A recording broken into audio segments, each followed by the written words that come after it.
New Jersey. Okay, recording started. So it's nice to have you here this evening at the presentation of our coming trip to Ukraine and Moldova. And what I'm going to do is I will just share my screen with you and start going over the trip, more or less day by day. Not everything may be at the same order that we are going to do on the trip, but we will try to cover almost everything and some additional information about the countries and about the sites. So now I am going to share my screen first with you.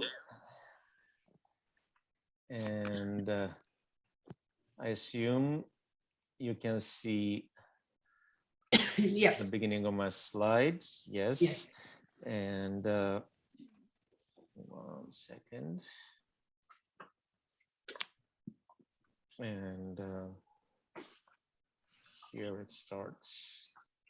So our trip to Ukraine and Moldova, discovering Eastern Europe. This is a 10-day, 8-night trip starting May 20th on a Friday and coming back on the May 29th on a Sunday. And we will fly first. Let's see the lay of the land. Ukraine, as you know, to the north of Black Sea, neighboring Russia, as we know from recent events, on the east and northern side, and Moldova on the western southern side, and south, of course, Black Sea. So we will fly your into. Screen hasn't advanced yet to the map. I'm sorry. Your screen hasn't advanced to the map. I did. Oh. We Okay, just have the opening slide. It says sharing. 1 second. There may be a. Okay.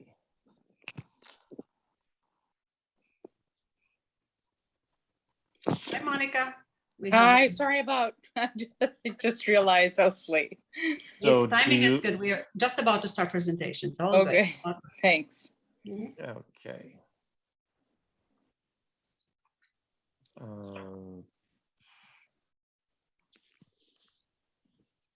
Okay. Do you see it now? We see the map. Yeah. It's not full screen. I know. I will bring it to full. Okay. Yeah. But yeah, now we're back at the opening slide. Okay. Okay. Now you see this map, I suppose. No, we see the opening, the first page. Okay. I don't know what's happening. 1 second, please. Again, let me just share again. Share screen here. And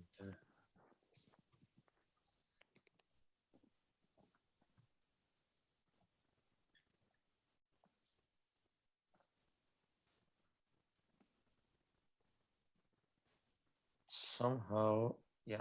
Now I believe you see the map at the moment. Yes. Yes, we do. And now? Still the map and arrival into Kiev.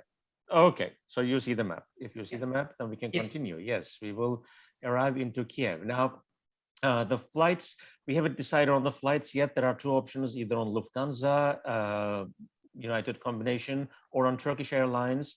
It looks like Turkish Airlines will be will give better traveling time, especially on the way back.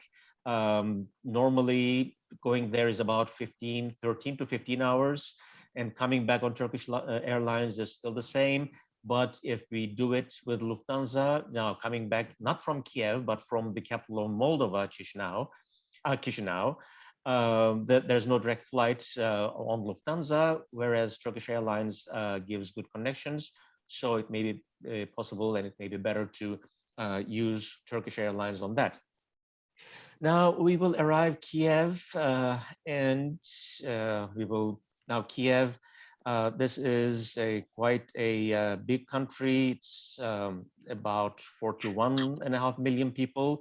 The capital Kiev, 3 million people, and it has 3 airports. We'll fly into one of them, drive to the city, check in our hotel, And this is an overview of the city. It is on the banks of Dnieper River.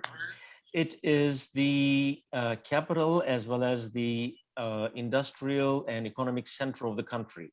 As I mentioned, sorry, did you move to the next slide? Because I only still see the same one arrow coming into Kiev. so I don't know why that happens. When I change, so apparently when I change the slides. Now I see slide 4. Okay, 1 second again.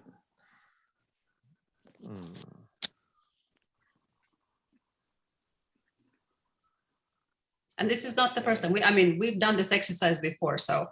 That is right.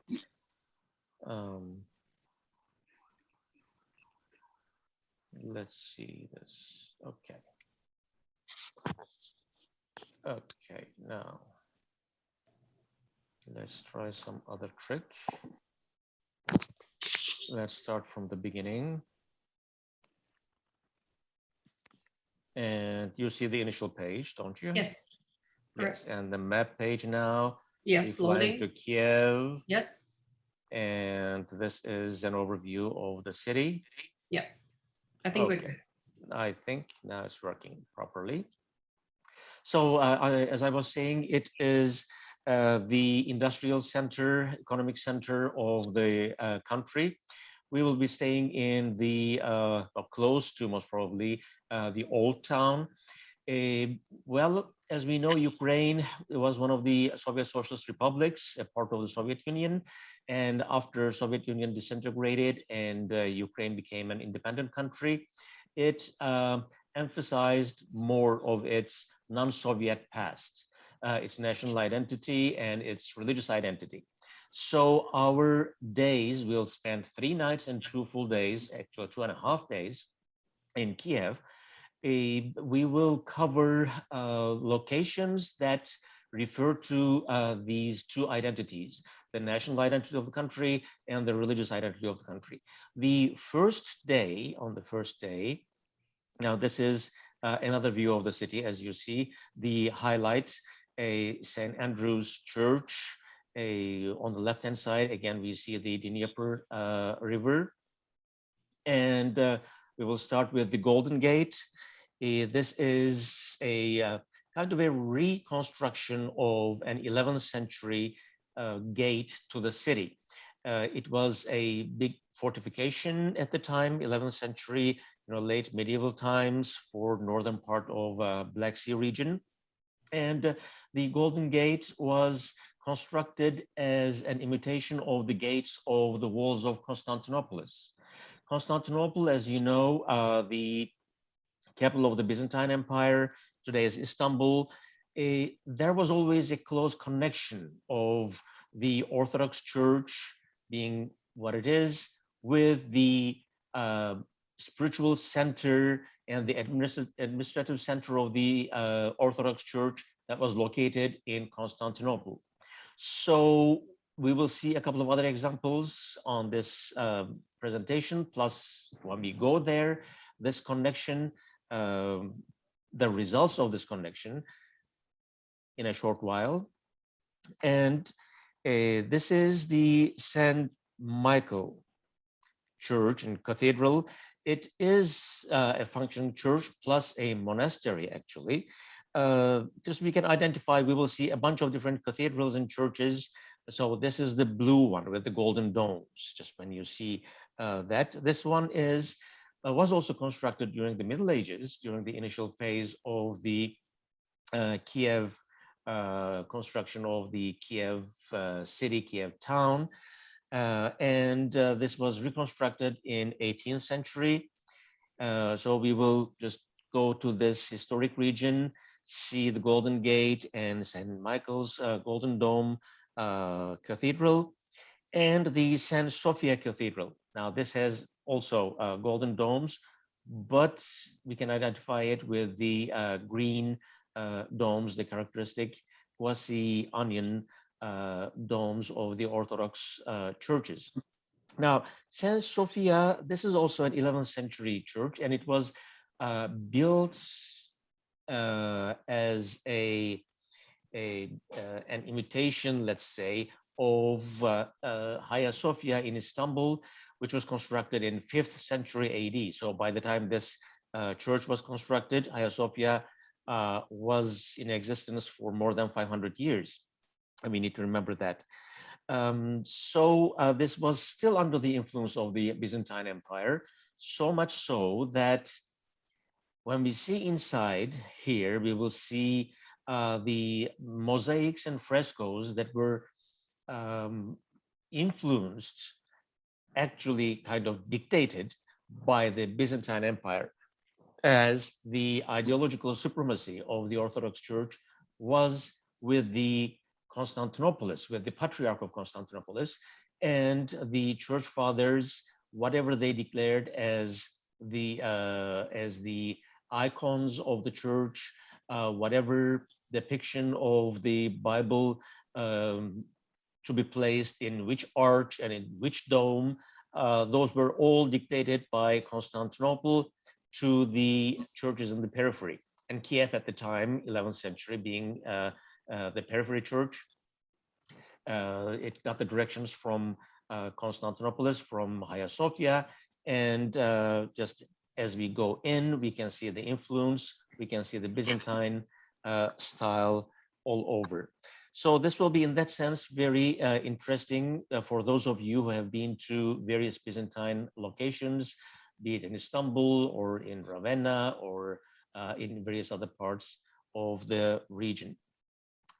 So after visiting these churches, we will go uphill to the upper town of the old city.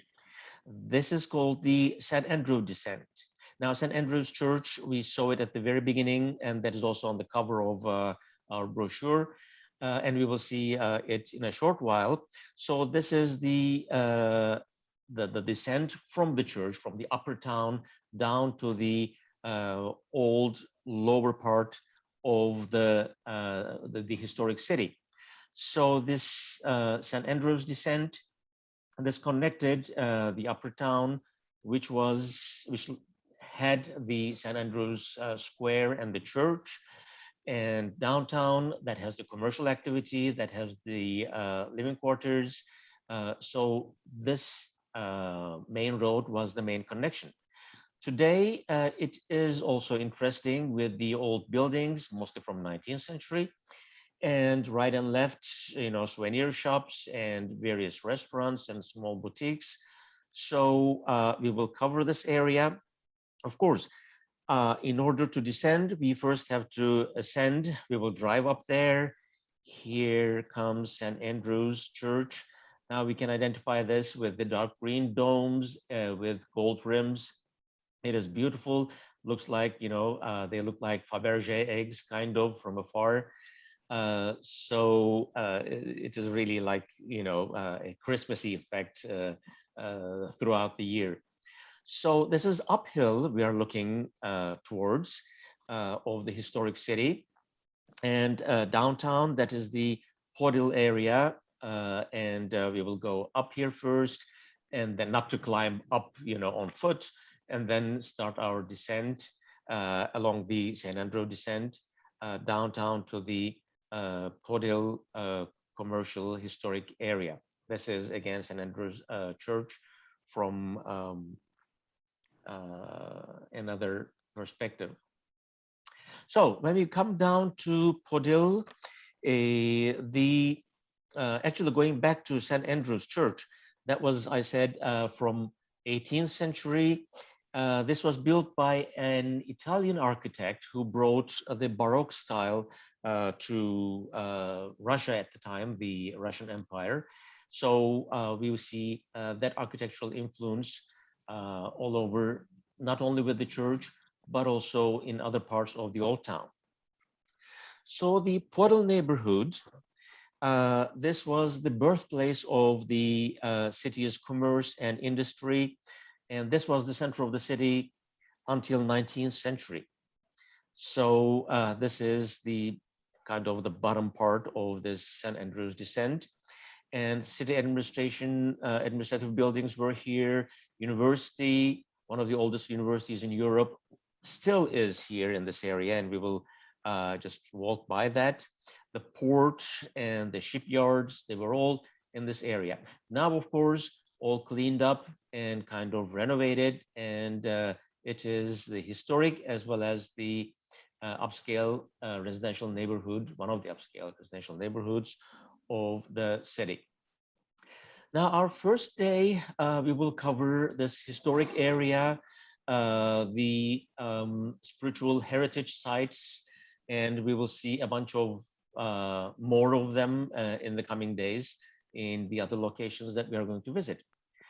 But Ukraine is not only that. Ukraine has also another phase, an industrial phase. As I mentioned, during the especially Soviet times, Ukraine had two economic functions. One was the agricultural production. It was the grain silo of the Soviet Union.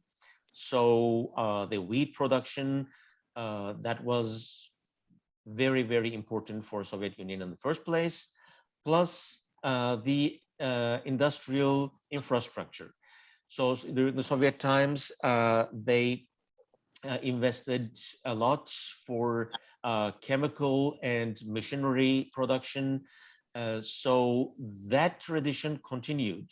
Not only that, but after the separation that continued, after the fall of the Soviet Union, and Ukraine on its own continued the industrial tradition, and they today have their own aerospace and defense industry, and they build their own satellites, they build their own satellite launchers. So in that sense, they are quite advanced. Now, this plane here, this is Antonov, as you can read over there, produced here in Ukraine, just very close to Kiev, their production facilities are. And we will, unless there is some exceptional ceremony or some security reason, we will visit the production facilities of the Antonov aerospace industry. Now, this manufacturing facility was built or started, actually, the production started in 1946 after the Second World War, and named after Oleg Antonov, the main airplane designer of the time in the Soviet Union. Now, we need to remember one more important person, who is Skorsky, Igor Skorsky. Now, we know the Skorsky helicopters that US Air Force uses, almost everywhere, right? The designer of the Skorsky helicopters, plus and a bunch of other airplanes. This person, this engineer, Igor Skorsky, he was also born in Kiev in 1889, and he started developing his airplane various designs at the time. And in 1919, immediately after the revolution, he immigrated to the United States, settled in Bridgeport, Connecticut.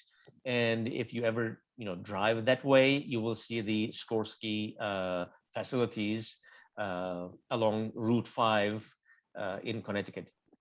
So coming back to Antonov, so today they have a production line of a bunch of different sizes of airplanes for different functions, mainly not only for commercial people carrying, but commercial freight planes also.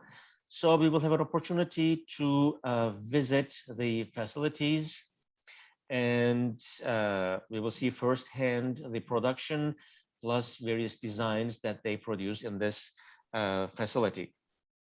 And depending on the time that we are there, it will be, an excursion of about a little bit more than 3 hours, I would say, including driving time.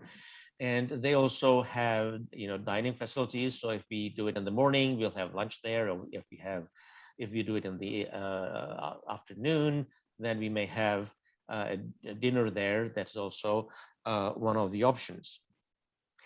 Now, from this industrial high-tech site, we will go to, oh, this is also a continuation of that, just one of the just inauguration of production of a new airplane line.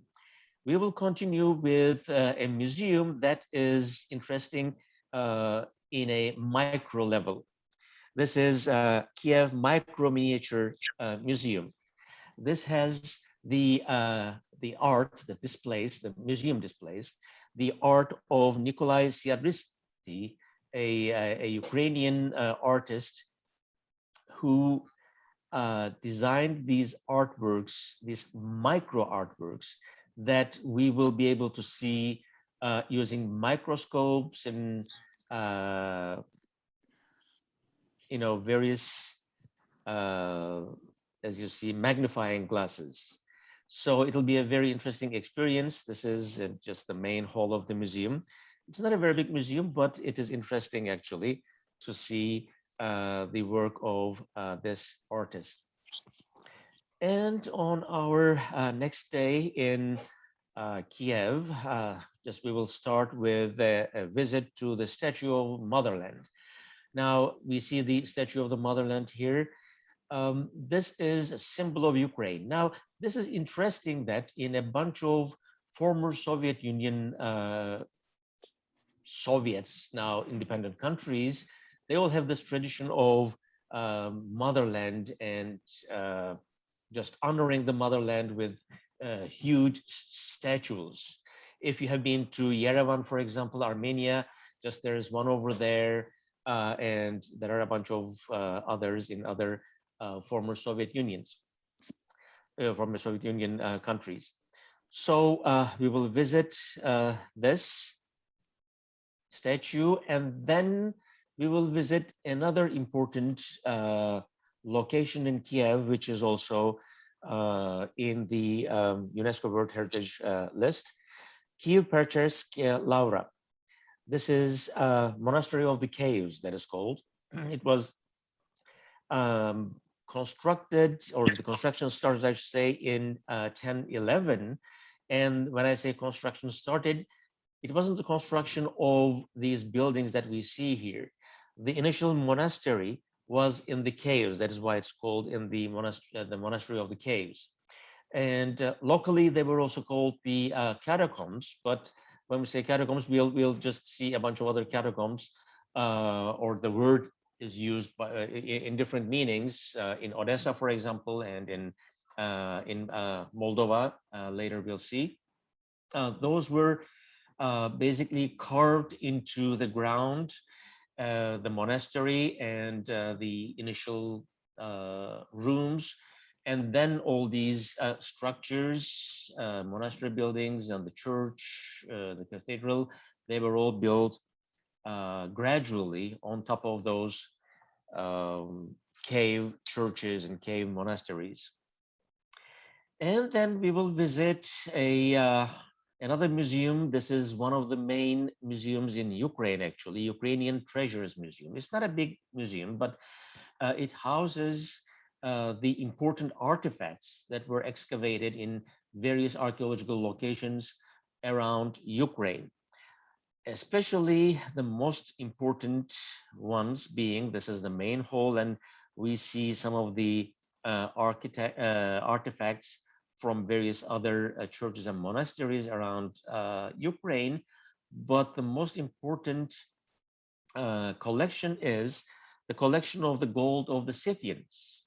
Now, Scythians, they are a 7th century BC ethnic group that were in this region, not only in today's Ukraine, but they were all around the steppes to the north of Black Sea region. And they actually spread out, starting from Ukraine, which is assumed to be their origin, from here to east towards Central Asia. They fought against Persians of the time, and it's most probable that they brought the cavalry tradition, using horses in wars to Central Asia. So in that sense, just seeing their artifacts will be very interesting. And for those of you who have been on the Central Asian trip, we have seen similar gold artifacts in Almaty in the National Museum. They also have in their display the Scythian golden artifacts that you may remember. Now, after spending our 2.5 days in Kiev, we will fly to south to Odessa, the third largest city in Ukraine. Its population is about 1 million. Now, Kiev is the biggest, Odessa is the third, and which one is the second? That is Lviv, all the way to the west of Kiev, and we are not going there on this trip. So, Odessa, that is on the coast of the Black Sea. This is an important port, and we will talk about that in a short while. Now let's see a view of the city. It has a European appeal, because of the architecture, especially in the center of the city, and being on the coast also gives it a different air, different atmosphere. Now, originally, the town goes back to 15th century. In the chronicles, it was mentioned as a Tartar village, and it continued as a small town until 19th century. Then gradually, with the increase of trade, Black Sea trade, and with the resolution of Russian Ottoman wars in favor of Russian Empire, Odessa gained more importance. And in 19th century, a French immigrant, Duke of Richelieu, was appointed as the governor of Odessa by the Tsar of the time. And he appointed a French architect who designed the city kind of from scratch. And we will see that design in a short while. Now, this is a view from the Black Sea. Now, the city is quite green, actually, as you can see here. And being on the coast, it has beaches, and it serves as one of the resort areas of Ukraine. Of course, the main resort area was Crimea before it was annexed by Russia very recently. And Odessa came second after the coastline of Crimea. But still, Odessa has a beautiful coastline. Now, it's interesting that Black Sea coast, actually, although the season is not that long, the temperature is quite warm, and at some locations, it even has some kind of subtropical climate. I can say this for, of course, Odessa here, Varna in Bulgaria, and a couple of Russian resort towns along the Russian side of the Black Sea coast, and Batumi in Georgia, for example. So all these share the same kind of subtropical climate. And here comes the town that this French architect designed. It put on this Cartesian design of perpendicular streets and boulevards with blocks, square blocks, dividing the town. So it's going to be interesting to see, to spend 2 days in the city. Here is an example of from the 19th century European architecture. This is the Opera House. Both Kiev and Odessa, they boast with Western classical music tradition. They have, especially Kiev, has a very good conservatory, and there are a bunch of good Ukrainian musicians who are known worldwide. So we will continue our city tour with these stairs. This is the Potemkin stairs. Well, originally they are from the beginning of 19th century, built in 1937. Actually, from 1937 to 41 is the construction. It looks, quite steep from this angle. The Potemkin stairs got their reputation from a movie actually that was shot in 1925 by the well-known Soviet director Sergei Eisenstein. In 1925, it's a black and white and silent movie. It was the battleship Potemkin. It's about the battleship. It's about a mutiny on the battleship, and the people of Odessa, they support the soldiers on the ship in the mutiny. But there's a big massacre in the movie that takes place in this in the or on the Potemkin stairs by the SR soldiers, just massacring the people of Odessa who are supporting the mutineers. So this is a scene from the movie. Just it might be interesting to watch that. I'm sure just you can find it online. And today it is, as you see, just one of the main attractions. Well, for those who think how to climb up there, there's an elevator. We don't have to, just walk up all the way to see the view from up the elevator, up the stairs. And we will also, in our tour, have a private visit to the Museum of Fine Arts. Actually, this is located in a 19th century palace, Palace of Potocki. Now, the interesting thing is there are a bunch of palaces in the city, but they are not preserved as palaces. In Soviet times, the thinking was to convert them to, well, in other parts of the world too, they did the same, to convert them to a use that the people would, enjoy. So they turned this into a museum of arts, fine arts. So we will visit the museum not only for the art inside, but for the building itself. We will have a private museum by one of the curators of the place. And the artwork is, of course, the artwork is interesting, but the building itself is, a 19th century, being a 19th century palace, is also quite interesting. And our next day, our visit starts with the catacombs. Now, these catacombs, again, these are not, burial sites, as in, Rome or other places, but these were huge tunnels carved under the city. Now, we need to know that the city was built on limestone.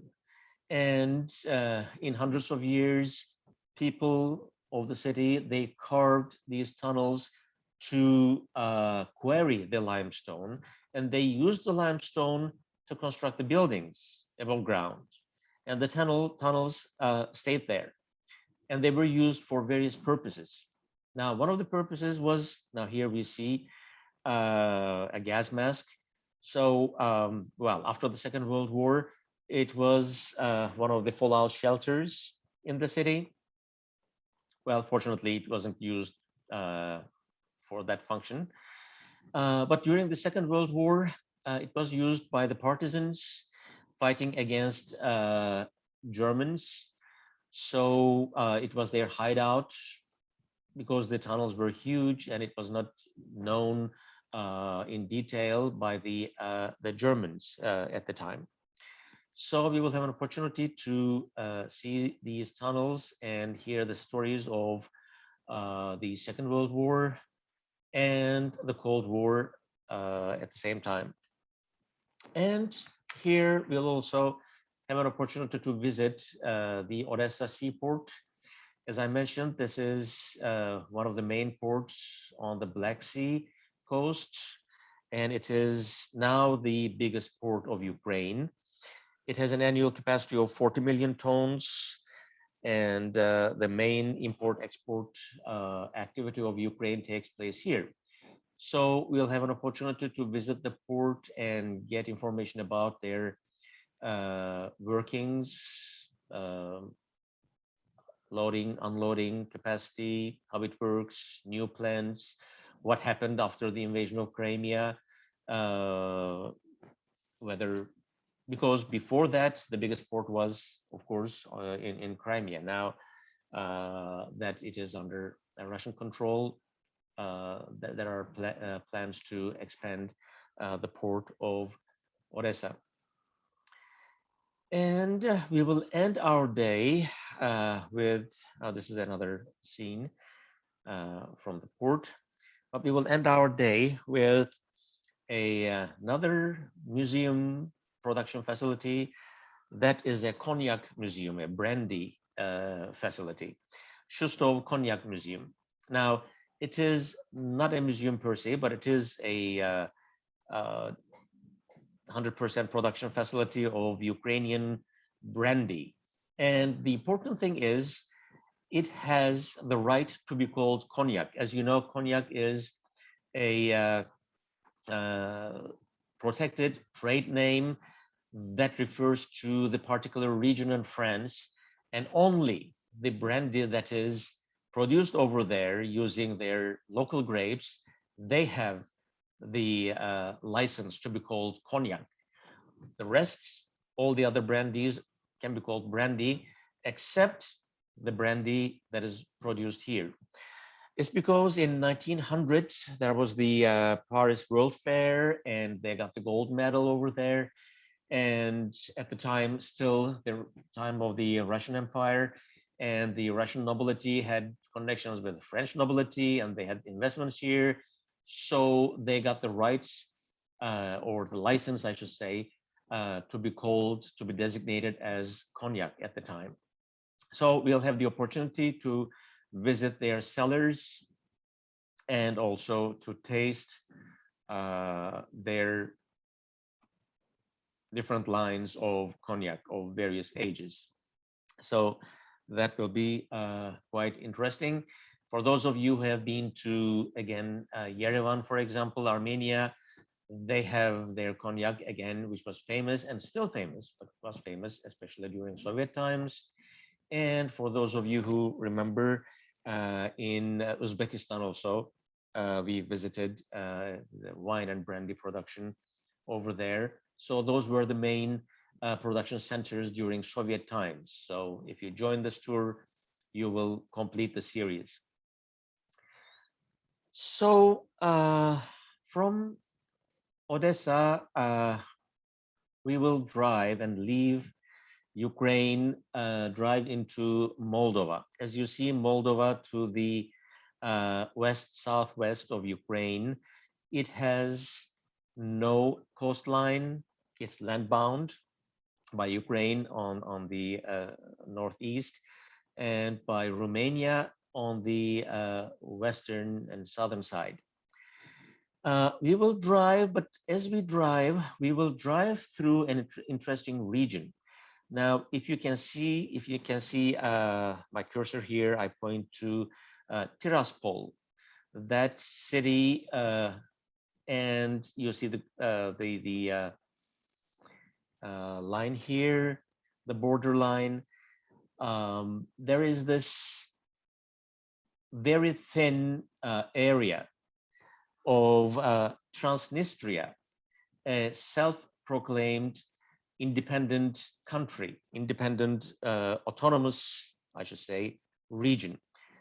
They were an autonomous region, an autonomous Soviet republic, not a full Soviet republic, but autonomous Soviet republic during the Soviet times. After the fall of the Soviet Union, Moldova claimed and it was accepted as a part of Moldova, but they fought against that. In 1996, they declared their own independence, this Tiraspol being the capital of Transnistria. So we will drive from Odessa to Tiraspol first, spend some time there, and then from there to Chisinau. Now, on the way though, we will visit, now before arriving in Tiraspol, the capital of Transnistria, we will see a 15th century castle, a Tigina fortress. This was built in 15th century, late 15th century, and by 1538, Ottoman Turks, they captured the castle. So from the beginning of 16th century, captured by Suleiman the Magnificent, all the way to the beginning of 18th century, it was in Ottoman hands, after which it changed hands a bunch of times and ended up in Russian hands. So this is an interesting piece of history, and we will visit this Tigina fortress on the way and end up in Tiraspol, the capital of Transnistria. Now, Transnistria, well, Ukraine, Kiev, there is this Dnieper river, right? Flowing through Kiev all the way to Odessa into Black Sea. Now, the second big river to the west of Dnieper is Dniester. So Transnistria, the name refers to trans, meaning the other side, beyond. Nistria refers to the Dniester River. So Transnistria, the name of the country, the self-proclaimed independent country, that means the other side of the Dniester River.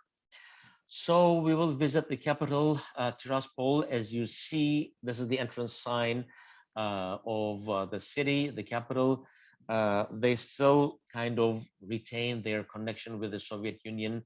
This, memorabilia of the times. These are the city's symbols. They are proud of their Soviet past. And in the city center, we will see Mr. Lenin still on a pedestal here. And in the main square, we will see the town hall, which was the main administrative building of the Soviets during Soviet times, and a tank from the Second World War. So it will be like, going back in time to the Soviet times. So it will be interesting to experience that time warp in Tiraspol and in Transnistria. And by the way, I have to mention that, this self-proclaimed Tiraspol, there are only 3 other self-proclaimed independent entities that recognize Transnistria. One is Abkhazia, and the other is South Ossetia. Both of them are to the north of Georgia, as you might know. And the third one is Nagorno-Karabakh, which is between, the problem between Azerbaijan and Armenia, right? So it is kind of a brotherhood of self-proclaimed independent countries. And we will continue our drive, and in about an hour, we will end up in the capital of Moldova, in Chisinau.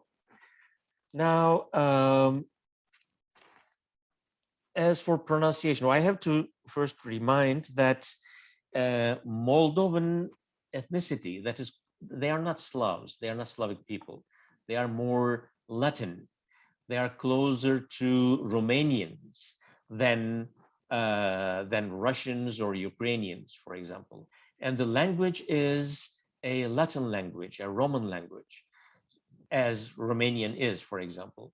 So for those of you who can speak Italian or who knows a little bit of Italian, the spelling The pronunciation of the spelling is in Italian the same as Italian pronunciation. So this is pronounced Chisinau, not Chisinau, or different pronunciations.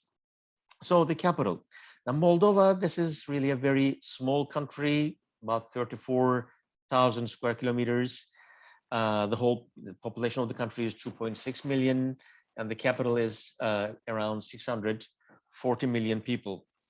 So it has one main boulevard, not so many high rises, quite green, and we'll arrive there late in the afternoon, spend the night, and the next day we will start our visit of the city. This is the main boulevard, named after Stephen the Great, the national hero, and we will see his statue in a short while. And we will see the Parliament building here, and the Arch de Triomphe, the Victory Arch, which was constructed in 1840 to commemorate the victory of Russian Empire against the Ottomans in the War of 1829. So this is that. And the main cathedral, the Nativity Cathedral of Chisinau, which was built in 1830, and the national hero of the 15th century, Stefan Stephen the Great. So he was the voivode, he was the ruler of the Moldovan area at the end of 15th and beginning of 16th century.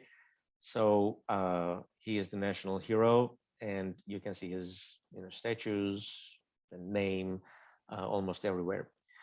So we will spend our morning visiting the important sites in the city center. And now Moldova is known also for its wine production. Again, during the Soviet Union, it was one of the main wine producers of the Union. So it exported its production all over to other Soviets. So we will visit, the wine production, of course, still continues, and there are a bunch of wine producers. We will visit one of the prominent ones, Krikova cellars. Now, here, as in Odessa and Kiev, again, limestone is everywhere, and in hundreds of years, they carved limestone and formed these tunnels, these galleries, which they used as wine cellars. So this Krikova cellars, they have about 75 miles of cellars with, thousands of barrels and thousands of bottles of wine, their own production of different vintage. So we will visit this winery. Here we see another part of the cellar, and this is the main entrance. It's also quite impressive, and an interesting tasting room here. It has different tasting rooms with different themes. So this is one of the tasting rooms, and we'll have an opportunity to taste Moldovan wine of Krikova cellars here. And then we'll head to the countryside outside Chisinau, and we will visit a village, Butuceni village. We will visit a local farmhouse and have lunch there, and visit a 13th century monastery and remnants of a castle in this Butuceni village, and spend our early afternoon over there and come back to Chisinau for the rest of the day, spend our night, and then fly out the next morning. And that will end our trip to Ukraine and Moldova with the bonus visit of Transnistria. So let me stop sharing my screen and start my video here. So this will be a, yes, quite interesting trip with different facets of these 2.5 countries. And I think many of us, we tend, and I'm not me including, right? We tend to put kind of the Soviet bloc all in the Soviet bloc. And I have to say that I was surprised about the Moldovan language. I happened to listen something offsite and me thinking, because I can speak Russian, right? I understand. I can read Russian. I was reading all the signs that you had up there. But once I hear the Romanian, I'm sorry, Moldavian language, I got completely nothing. It was surprising to me because in my mind, I thought, yeah, sure, I can figure my way around Moldavia. Not completely would not be the case. So it was quite a surprise. And well, that is I think it's such a nice historical overview, such a rich context from so many histories, right? We see all the movement, like it's different civilizations going left, down, up, right. And anytime you have a port or entrance of water, it becomes a great interest to many nations, good or bad. So thank you for, I certainly enjoyed it. I think mentally, visually, I traveled with you through back there. I've been there during the Soviet time. I was a little bit younger than me. I mean, it had to be Soviet time for me to be there. I don't remember much of it, but again, it's very beautiful architecture as I see from Odessa and other cities. So I assume others might have a question. If you have it, you can raise your hand literally like this, and I can help you mute it. Or if you know how to mute yourself, let me know, and we can make sure that we answer any questions that you might have. Is Nelson. Just 1 second. Danube River. Paul, I see that you have a question next, so you'll be ready next. Okay, Paul, if you wait, that's Nelson. Nelson, if you would go. Yep. Oh, doesn't the Danube River ultimately run into the Black Sea there? Doesn't it go through Moldova? That is, yes, that is true. To the south of Moldova, yes. That's correct. Yeah, so what effect is, does that have any effect on the countryside? Do they have a port there at the end of the Danube on the Black Sea? Or no, but as I said, Moldova does not have coastline. It's land-bound. Because to the south, the land was grasped by, or grabbed, I should say, by Romania. So Romania has it. They have the coastline. Romania, Bulgaria, and Moldova was kind of pushed back, when or after the Soviet Union, and they don't have coasts on Black Sea. Thank you. Paul, are you ready? You just need to unmute yourself. Do you know how to unmute, Paul? We cannot hear you. Can you unmute yourself? We still cannot hear you. Let me see if I can help. Okay, now I found it on the bottom there. I'd want to spend some time in the Ukraine before the trip, because I understand the group is going to leave from Moldova to come back to the States. Is that correct? That's correct. Yeah. That's the plan. Yeah, actually, yeah. If you could actually see, my father was born in a town, which you can just see on the western edge of the map. that you have. It's about 60 miles from Kiev. And so, but I can talk to you about that another time, because I'd like to make arrangements to go there. To do that, of course. I don't know anybody there, but I'd like to just be on the ground, just to see what it feels like, maybe a couple of days ahead of time. Sure. But that's actually a good point. Yes, if some of you who have not traveled, we always say that if you would like to get to any destination early for additional exploration, like Paul is doing, or day or two, if you just want to fly in earlier and get rested and caught up sort of with the jet lag, that is always available for you as well. Thank you. Yeah. Joyce, did you have a question? Yeah. Yes. We seem to be spending a fair amount of time in industrial locations there a shortage of other more cultural situations that we could visit on this trip? And maybe, Julius, I can answer it. Actually, a lot of the travelers have asked us to show something, maybe not industrial, but something of the country of today. And when we were in Belarus, I don't remember any, Nancy, I think, yeah, you were in Belarus. I mean, we went to a tractor factory, and that later actually we learned how random that was. But I learned to actually learn that a lot of disputes that are happening in Belarus actually happened or started at the factory. That same fact, I mean, we did not start it, so Yeah, I'm no, just well, saying, but it was kind of historical interesting. perspective, yeah. Well, Yeah, so it's only as addition, as in, Ukraine of today. And again, just for us to understand, their pride of production. And I'm sure, them being so proud of the Antonov, the whole defense industry is that. But we always welcome any suggestions and feedback. And like I said, we use this as a guideline, right? This is an open discussion. And if there's something happens in the next 4 months, like, oh my God, we certainly need to divert and go to see it or this or him or her. We definitely have that always on the radar to incorporate it for us. thank you.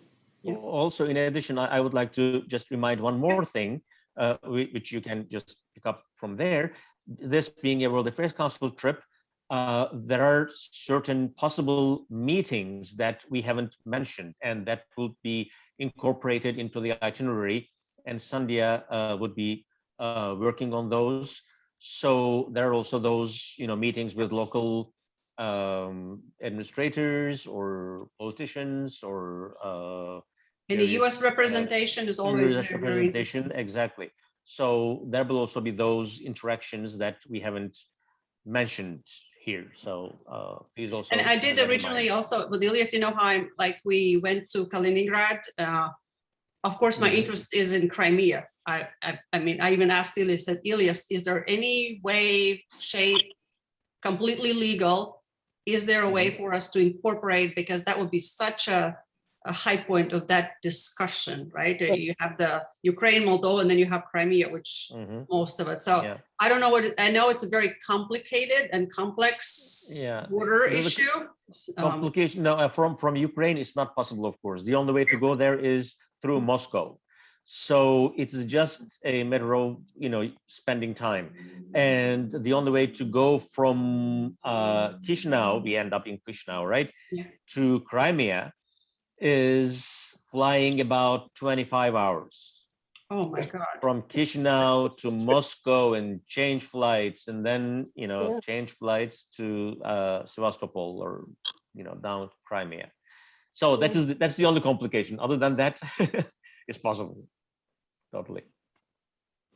Yeah, well, you could always try the river there, the Crimea. I'm sorry, Nelson was saying something. The Crimea River is a little joke.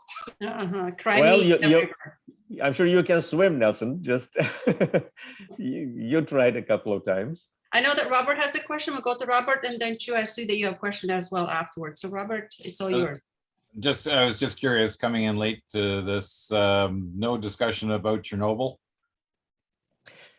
That is, well, it is possible to visit. For example, there is a Chernobyl museum in Kiev.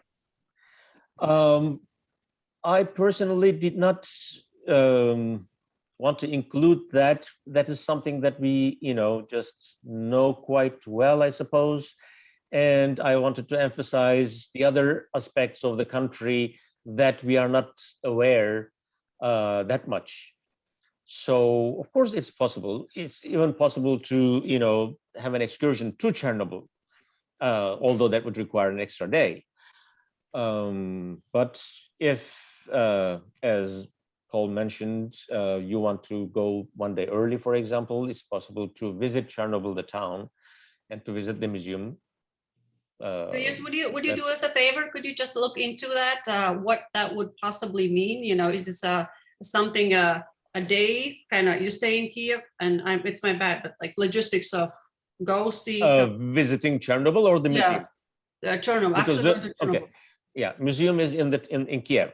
Right. Chernobyl is it's just you go there. it is possible to do it as a day excursion, but that would be too much driving. That would be too much driving.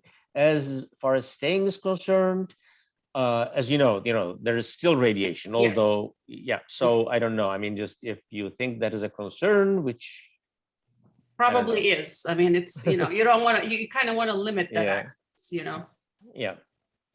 And in the museum, it will be mostly, talking with photographs and a few videos. And, so in that sense, that would be a repetition of a bunch of things that we already saw, on TV or so. That Again, wouldn't have maybe if much it of a is meaning. something of interest, we can say that, I'll arrive early and we can facilitate it. That can be done, definitely. Done also. Definitely. some- Okay, thank you. Especially that, if you get there and you say, God, I'm all the way here and I'm literally this far and I've always wanted to see it. I want to make sure that we give you the chance to go and see it. Mhm. Yeah. So no regrets. Do you have a question, David? Do you have a question afterwards? Yes. First of all, thank you so much for the presentation. It was almost like I was doing the trip through your presentation. So, Well, I didn't want it to be that good. Otherwise, you wouldn't go. I know.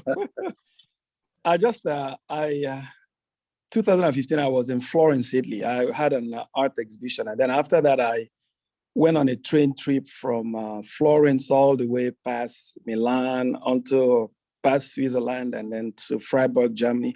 And from Freiburg, I went up to Berlin. So one of the highlights of my trip was the sights from the window of the train. It was very, very calming and beautiful and almost therapeutic. So I was just wondering, in this trip, what's the nature of the train system in Ukraine? Is it something that someone can go from probably from Odessa to Chisinau by train so that I can see the countryside? Is it something that's safe, convenient, able, being able to do that? Thank you. Yeah. From Odessa to Chisinau, I don't think it's possible, but between Kiev and Odessa and between, major cities in Ukraine, it is possible, although the service may not be that reliable. It takes a long time because it's not an express train. It just stops at, a bunch of locations. It is possible. It is doable if you have the time and patience, and if you are really, interested in seeing the countryside and, at that pace, definitely. I wonder if there's something, Ilias, on the back end in Moldova, still the train experience again, right? If somebody wants to have a day or two at the end and they want to do a little bit of, maybe that is something, an opportunity. That I well. need to check. Yeah. Yeah. Now off the top of my head, Yeah, I sure. won't be able to say anything. Sure. David, did you have a question? Yeah, I did. I had to sign off for a couple of minutes after the end of the presentation. I don't know. Did you talk about COVID at all and what the current status is there? No. We did not. Plan is? No, we did not talk about COVID. Well, COVID situation is, well, they have the Delta variant, and that is increasing recently, as it is the case almost everywhere in Europe.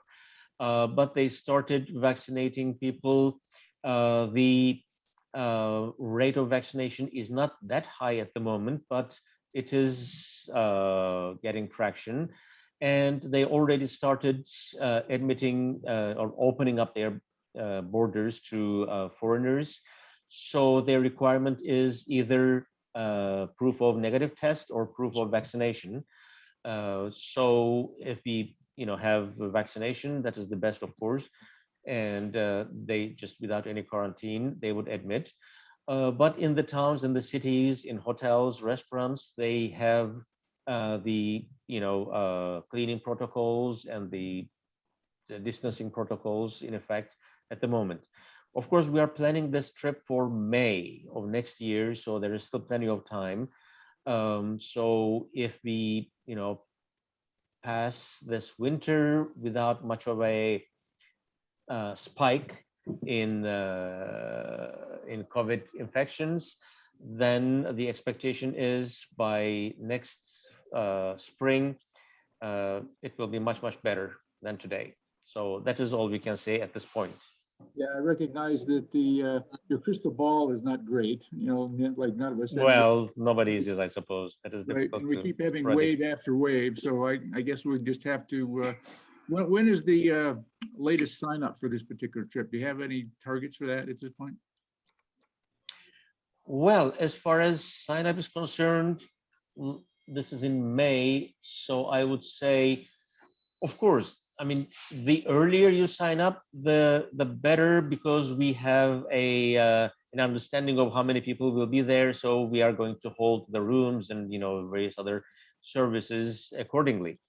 If it happens that now with the initial sign up, you pay the deposit, and if it happens that we cannot operate the trip due to COVID restrictions, due to another outbreak, then everything will be refunded in the first place. So you won't lose anything.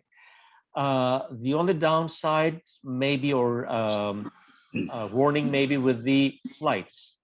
Now, of course, there is this contradiction of, booking early for the lower fares, but on the other hand, risking it if the trip is canceled due to COVID. The policy of the airlines recently is they don't refund the money, but they give you credit. So based on this information, kind of you need to, I mean, you can sign up for the trip, but do not book your flights. Do not purchase your, air tickets. Just postpone it. That's all I can say. Okay. Yeah, I think that's the best guidance. And like if the second Julia's comments that if the trip is canceled, all the refunds are 100% returned. Sylvia and Mark, did you have a question, or that was just? No, yeah, it actually was a question. Yeah. Do you have a projection of what you think the cost will be for the trip without airfare? Not at the moment. Okay. In a week, you will have the exact figures.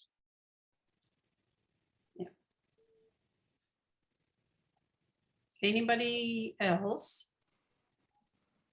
Thoughts? Sylvia and I like the idea of the Chernobyl part too. I mean, sounds kind of cool. That's why I said I think let's explore it, and if that means that there's a certain interest, just let's see what that means. Yeah. What time commitment is.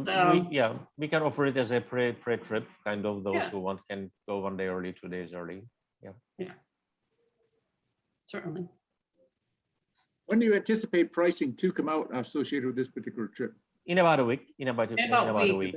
Okay. Yeah, because of obviously what's happening in the world, it's getting any commitments back from the destinations is just as challenging for us to, trust me, we've been knocking on the door, relatively frequently, just we're not getting some of the, you just need 1 or 2% to hold back to commit to the whole thing. So we know it. Our goal was certainly to have it completed by today. But there's certain hotels and others are just saying, I need more time. And so, what about weeks time? Yep. Anybody else?